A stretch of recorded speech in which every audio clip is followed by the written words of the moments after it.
అదే RTV app వార్తల్ని క్షణాల్లో చదివే అవకాశం ఉంటుంది. ఒక న్యూస్ పేపర్, ఒక టెలివిజన్ ఛానల్ మీ చేతుల్లో ఎప్పుడు ఉంటాయి. ఒక శుభవార్త ఇస్తున్నాను.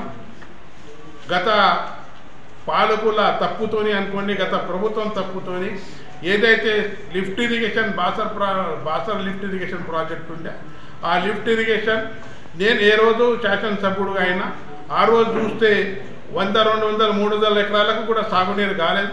నేను వచ్చిన తర్వాత మోటార్లు రిపేర్ చేసేసి, కొంత క్యానాల్ రిపేర్ చేసేసి ఇలా 16, 1700, 2000 ఎకరానికి సాగునీరు చేస్తానని నేను గౌరవంగా చెప్తున్నాను. ఇంకా మనకు సాగునీరు ఎక్కువ కావాలా, ఇంకా దాదాపు 5000 ఎకరాలకు కావాలి. మొన్ననే మన ఉత్తమ్ కుమార్ రెడ్డి గారి ఇరిగేషన్ మినిస్టర్ని మాట్లాడి 1,12,00,000 రూపాయలు మన లిఫ్ట్ ఇరిగేషన్ కోసం శాంక్షన్ చేపించి తొందరగానే టెండర్ చేపిస్తానని ఈ సభాముఖంగా తెలియజేస్తున్నాను. అదేవిధంగా బాసర్ ఏదైతే మన చదువుల తల్లి సరస్వతి మాత ఉంది, మన దక్షిణ భారతదేశంలో ఒకటి చదువుల తల్లి భారత్ మాత ఉంది. గత ప్రభుత్వం 50 కోట్లు శాంక్షన్ చేసి 42 కోట్లు పెండింగ్ ఉండే. ఆ ఫండ్ ఎస్డిఎఫ్ కింద వచ్చిన ఫండ్ మన స్టేట్ గవర్నమెంట్ ఇప్పుడు సోదరులు పెద్దలు రేవంత్ రెడ్డి గారు వచ్చిన తర్వాత అది రిటర్న్ పోయినాయి. మరి శాసనసభలో, చట్టసభలో ఏ రోజు శాసనసభ స్టార్ట్ అవుతుంది ఆ రోజు కూడా నేను మా చదువుల తల్లి సరస్వతి అమ్మ మీద మీరు చాలా అన్యాయం చేస్తున్నారు. గత ప్రభుత్వం 50 కోట్లు శాంక్షన్ చేసింది, 42 కోట్లు మీరు రిటర్న్ చేసుకున్నది మా నియోజకవర్గానికి అన్యాయం చేస్తున్నారు.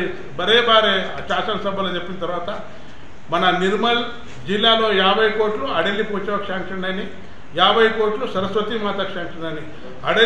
అడెల్లి మాత ఏదైతే ఉంది దాని 50 కోట్లతో ఇవాళ మందిరం, బ్రహ్మాండమైన మందిరం పూర్తిగా చేసి త్వరలోనే ఆ మందిర ఇనాగ్రేషన్ చేస్తున్నారు. కానీ మా చదువుల తల్లి సరస్వతి మాతకు టౌన్ ప్లానింగ్ కంప్లీట్ చేయకుండా, మన గర్భగుడి కంప్లీట్ చేయకుండా, టెంపుల్ పునర్నిర్మాణం చేయకుండా ఇంతవరకు మన పాత గవర్నమెంట్ కానీ ఇప్పుడు ఉన్న గవర్నమెంట్ కానీ మా ప్రజల మీద, మా బాసర్ ఆలయం మీద చాలా అన్యాయం చేస్తున్నారు.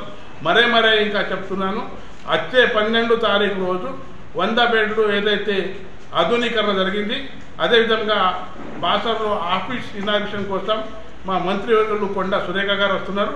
ఖచ్చితంగా ఈ విషయం గురించి మేము మీ దృష్టిలో తీసుకుపోయి ఈ సమస్య నాకు సాల్వ్ చేయాలని కోరుకుంటున్నాను.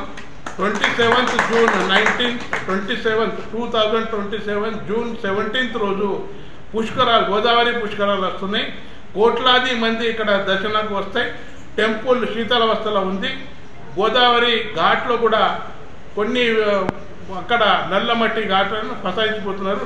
మొన్ననే 5 సజీవదానం అయిపోయినరు. చాలా బాధాకరం మా నియోజకవర్గానికి.